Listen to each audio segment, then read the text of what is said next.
Et alors Rachid, je crois qu'avant le match, vous saviez que vous aurez certainement un trop plein d'émotions. Ça s'est confirmé à l'issue du match. C'était vraiment un moment très spécial pour vous.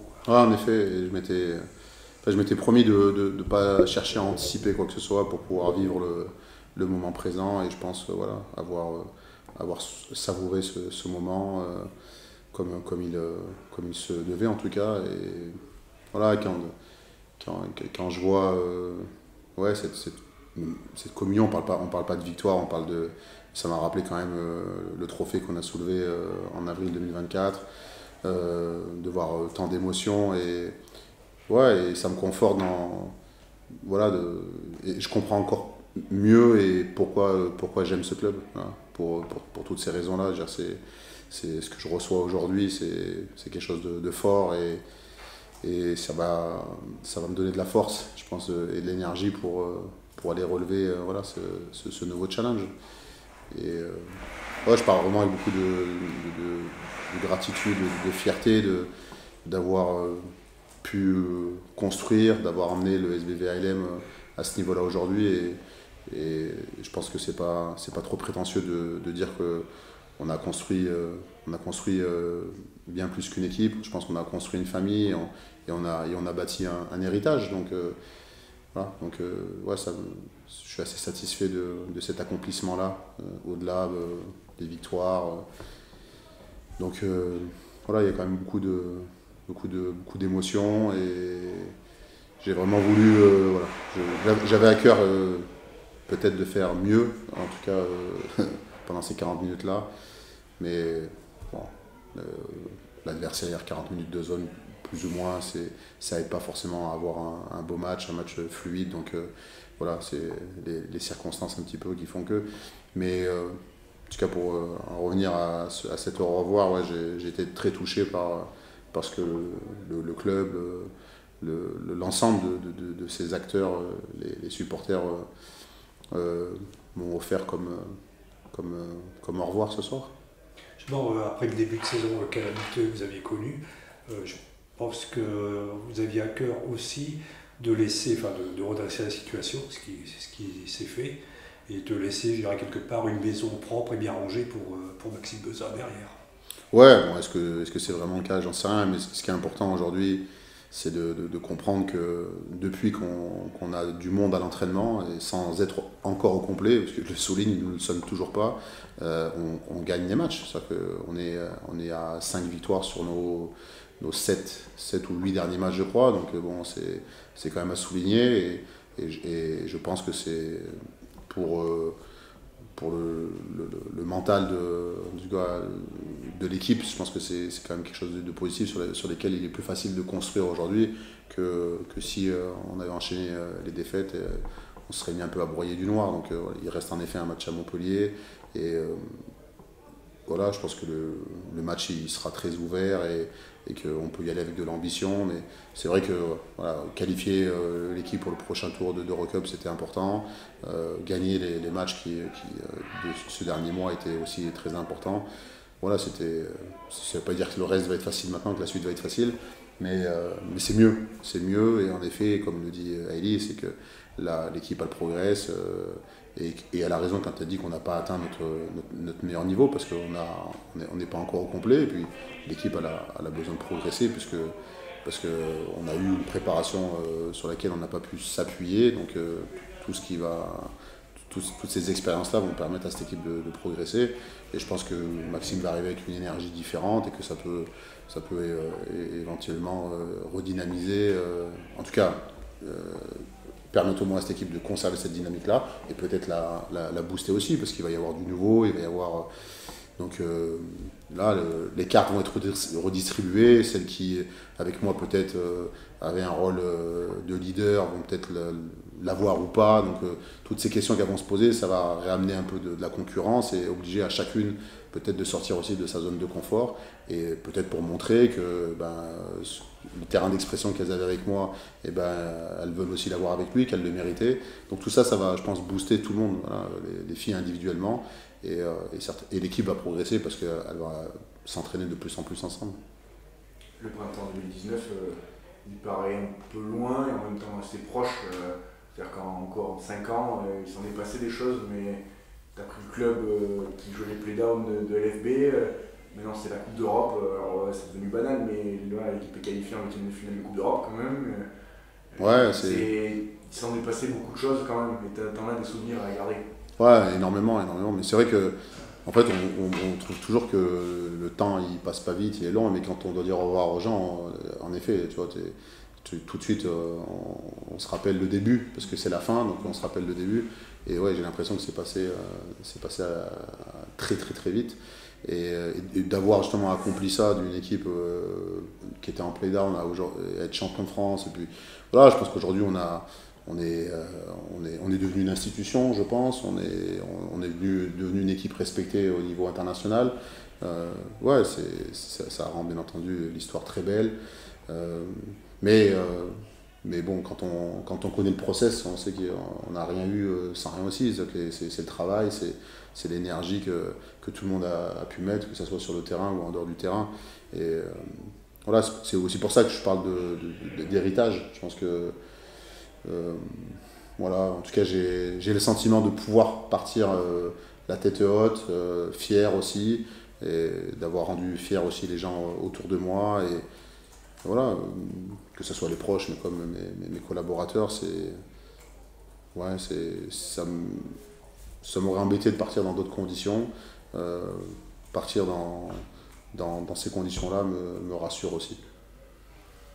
Tu parlais de Maxime, est-ce que tu as déjà eu des échanges avec lui? Est-ce que le président peut-être t'a consulté pour le choix du nouveau coach? Comment ça s'est passé, la passation entre guillemets?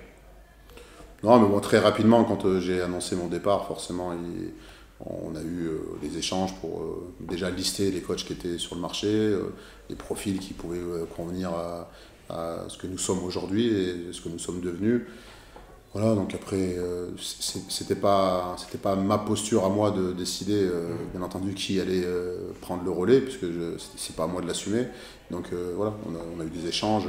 Moi, je connais Maxime, puisque il avait été coach à l'époque à Limoges, donc dans le secteur féminin, donc on s'était côtoyé à ce moment-là.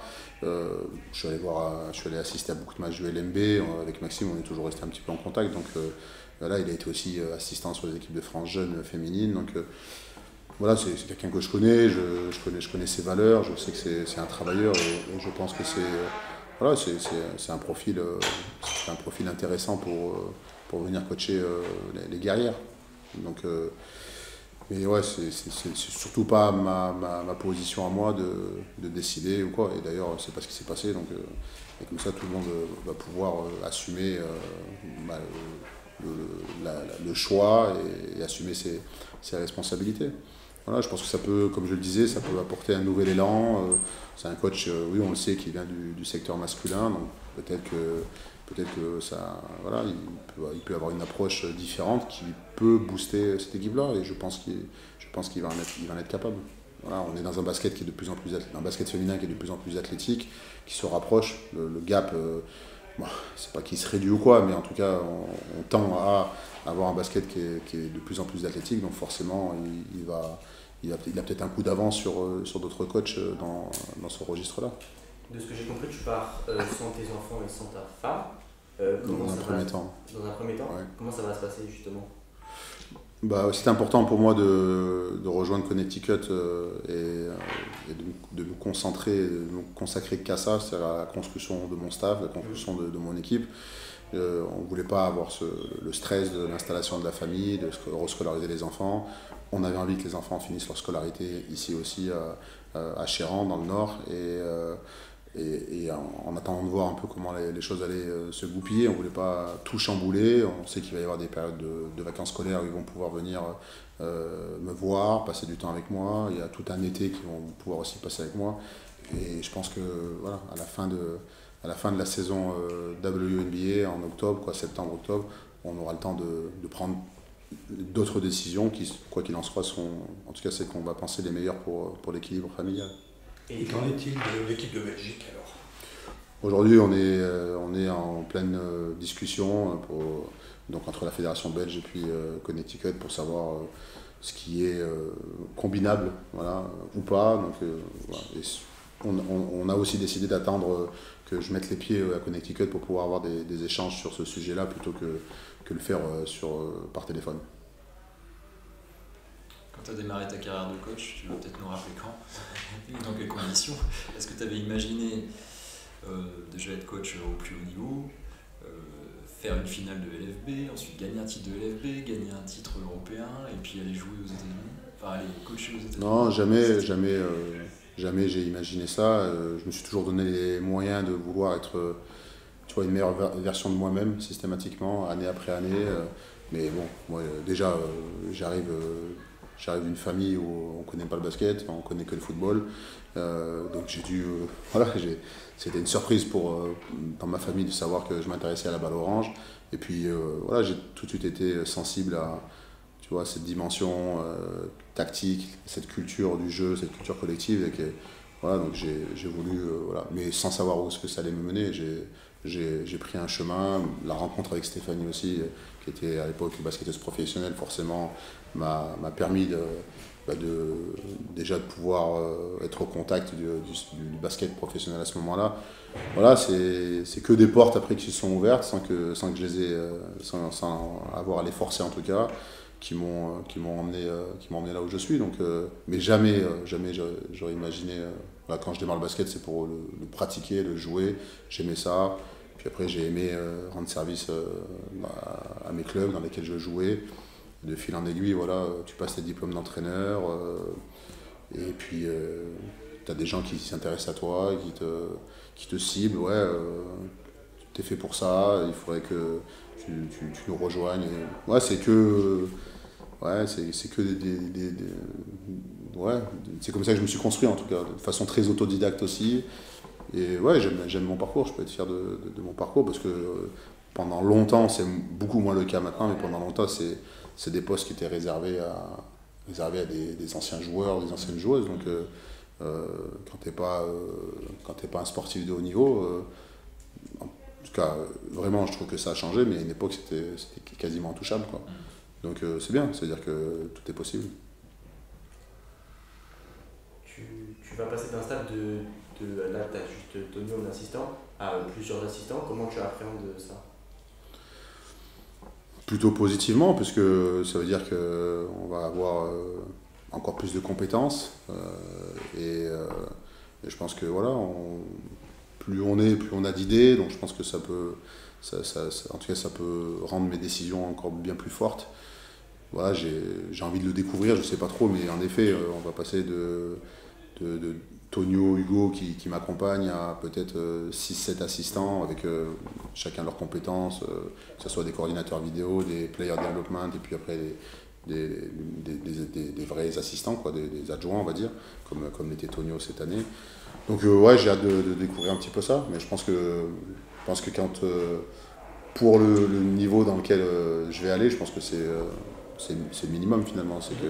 On le voit déjà au niveau des équipes nationales, qu'il y a une vraie différence dans la façon dans la structure des staffs au niveau des équipes nationales et en club. Donc je pense que quand tu joues dans la meilleure ligue, la meilleure ligue au monde, la meilleure ligue de club au monde, je pense que c'est nécessaire.